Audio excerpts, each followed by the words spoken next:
Today, a man accused of shooting a woman in an act of road rage on Saturday pleaded not guilty. KREM 2 spoke with the suspect. Tonight, he tells us it was self-defense. We are tracking major changes in your weather, including windy weather and a cool down. Your forecast is next. Awesome. Just awesome. The whole ceremony. Sandpoint native and NFL Hall of Famer Jerry Kramer added another title to his impressive resume with an honorary degree from his alma mater, the University of Idaho. His message to the class of 2021 tonight. This was an act of self-defense, and I would just like that put out there that is my side of the story. Well, he is in the Spokane County Jail charged with murder after police say he shot and killed a woman in North Spokane over the weekend in a case of road rage. Tonight, from behind bars, he is telling his side of the story.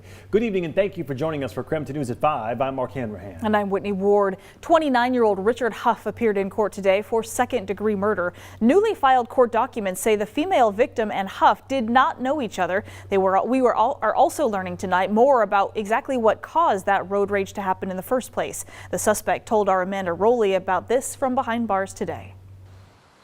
A road rage incident in North Spokane turned deadly Saturday morning when several witnesses reported a gunshot and a woman who collapsed in the street. The Spokane County Medical Examiner has not released the victim's name, but her family identified her as 33-year-old Erica Keenis. I'm not even sure it's fully sunk in yet. Spokane police arrested 29-year-old Richard Huff at the scene of the shooting. He is charged with second-degree murder.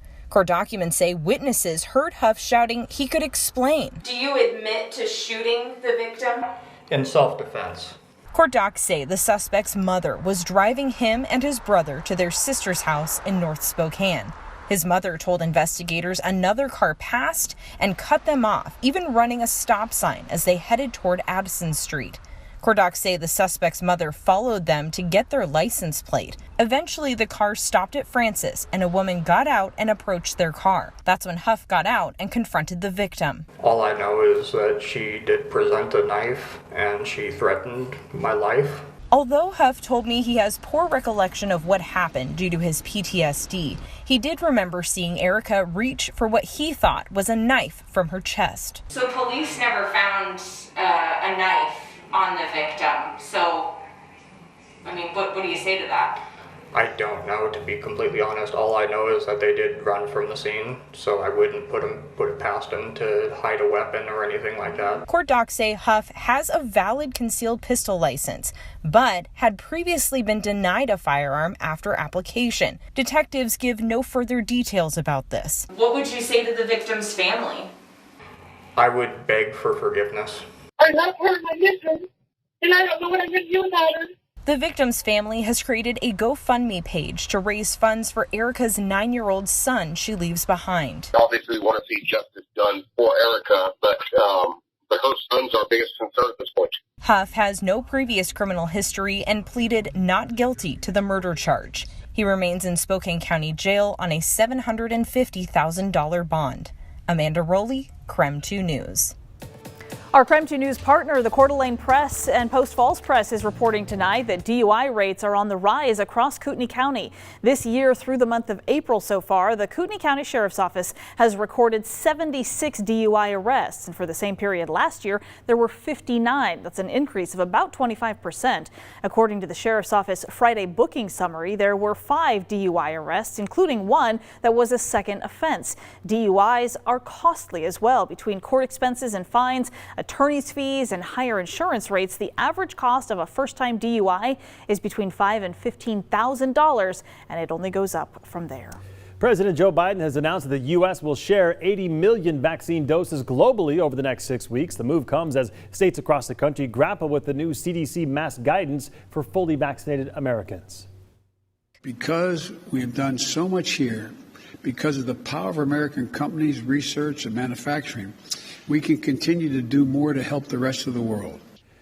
But here at home, there is controversy and confusion over the CDC's latest guidance saying fully vaccinated Americans can ditch their masks outdoors and indoors in most places. Large retailers like Walmart and Trader Joe's say they will no longer require masks for fully vaccinated customers. But some retailers like Kroger and Home Depot, they say they are keeping their mask policies for now. At least 60% of Americans have now received at least one COVID vaccine shot, putting the nation closer to the president's goal of having 70% of adults vaccinated by Independence Day. Nationwide, new COVID cases have plummeted. The 7-day average peaked at roughly 250,000 a day back in January. Now just over 33,000 a day, down nearly 87%. So even though masks are no longer required in many places for people who are fully vaccinated, most kids cannot get vaccinated yet, which begs the question, what should parents be doing? Well, Washington state guidelines say in public, unvaccinated kids should still be wearing a mask. We spoke with one pediatrician who said that's still actually the best way to keep your kids safe. I think right now the best policy is, kids should continue to wear their masks. I think in order to model good behavior, parents should wear their masks too when they're out in those public situations. Kids do whatever their parents do for the most part, for good or for bad. And so if parents can model that good behavior, or even older siblings model that good behavior, it's going to be easier for the younger kids to do it. Coronavirus symptoms do tend to be milder in children, but they can still get the disease and spread it, and it can still be severe. And that, of course, is not a risk a lot of people want to be taking with their kids. We've got more on this story coming up tonight on KREM 2 News at 6. As more people get vaccinated in our state, it becomes more likely that we won't have to wait until June 30th to fully reopen. Governor Jay Inslee says if more than 70% of people 16 and up have started the vaccination process, we'll open before then. Then we'll open right now. We're at 58% people vaccinated, and every county in the state moves to phase 3 tomorrow. And Ferry County will move forward to phase 3 tomorrow, along with the rest of the state. Health officials there do have the authority to keep the county in phase 2 after last month's super spreader outbreak that infected more than 100 people. But when I talked with the health district administrator this morning, he told me the situation there has improved enough to allow things to open up on Tuesday. Officials with the health district told me new case rates and hospitalizations are both on the decline. In all, 146 people were infected in this small rural county. 4 people died. But even as things do start to reopen tomorrow, the health officer says the virus is still spreading in Ferry County, so they are asking people to continue wearing masks and social distancing to prevent further spread. Here in Spokane County tonight, health officials are reporting 44 new coronavirus cases. That brings the total number now to 43,811 since the start of the pandemic. There were also 2 new deaths reported today. Currently, 72 people are hospitalized because of the virus. Today, Governor Jay Inslee signed the new climate bill into law. It bans styrofoam in our state by 2024, and it requires plastic packaging to contain a minimum of 50% recycled content by 2031. It also cuts down on single-use plastic utensils. The governor used the Seattle Aquarium this morning as the backdrop for the bill signing. The business community is going to do well by this bill because they are going to invent the new technologies that will replace these plastic products. They're doing this today, and they're going to have jobs doing it. Also today, the governor signed a Clean Fuel Standard bill and the HEAL Act, which prioritizes environmental justice in public health decisions.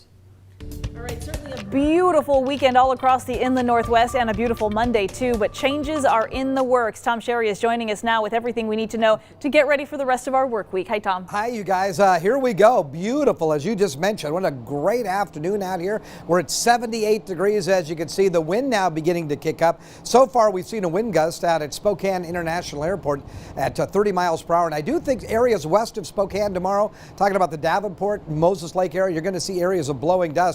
But changes are afoot, as they say, Sherlock Holmes would say. You can see the rain and the cloud cover over in western Washington. That is all going to be headed our way. Not nearly as much rain as we would like to see, but certainly the cloud cover and much cooler and windier conditions are on the way. Some of the peak wind gusts, as I mentioned before, you can see 30-mile-an-hour wind gusts in Spokane, 26-mile-per-hour wind gusts over in Coeur d'Alene. So it's been windy, and it's going to get windier, I think, over the next 24 to 48 hours. Overnight, Tonight we'll look for a low of 49 degrees. Tomorrow's daytime high 62. We'll look for partly to mostly cloudy skies depending on the time of day. And we could even see a few showers in the overnight hours. And then for the weekend, we're calling for a slight chance of rain both Saturday and Sunday. Daytime highs expected in the low 70s. Lots of 60s this week, though.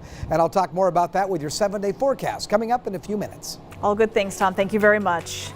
Well, at 85 years old, Jerry Kramer's resume just keeps getting longer. Yeah, the NFL Hall of Famer and Super Bowl champion donned the cap and gown this past weekend to receive an honorary degree from his alma mater, the University of Idaho. So I had the chance to sit down and interview Kramer today about his life, that new title, and what's next.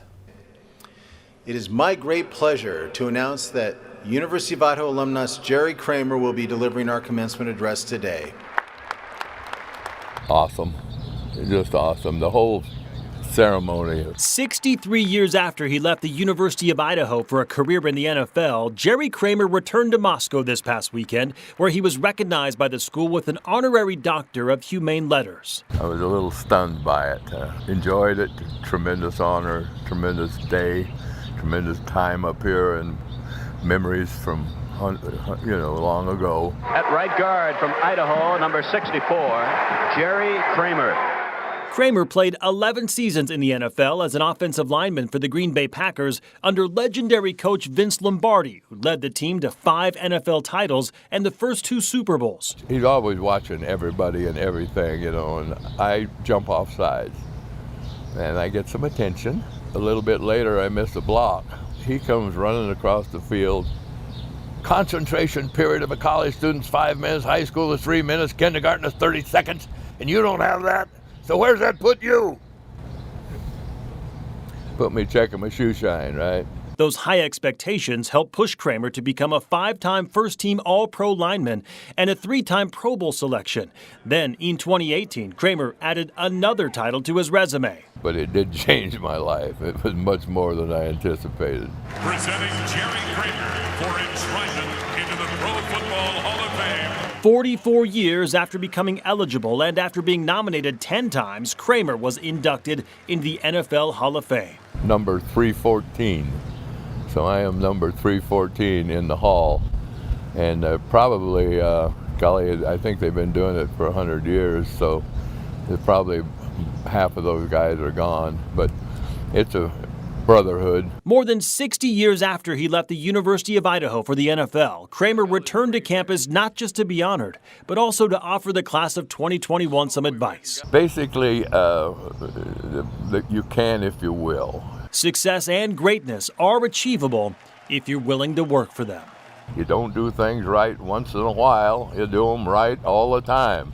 There's echoes of Lombardi, of course, So, but those are wonderful philosophies and beliefs, and they work in the business world if you work. There you go. Wow. Also asked Kramer what's next for him. He told me he wants to make a movie about Lombardi and those championship teams, so naturally asked him who would play Vince Lombardi. He told me he would like to see Robert De Niro play Vince Lombardi. So that's cool. What did he say about him? Who would play him? Yeah, so he asked, okay, who would play yourself? He said he didn't really have an actor in mind just yet, but he's really committed, he says, to trying to make this movie. He wants to do it, so fingers crossed he can make it happen. Well, he's a living legend. It would be a good movie. Could listen to him talk for hours. Very fun.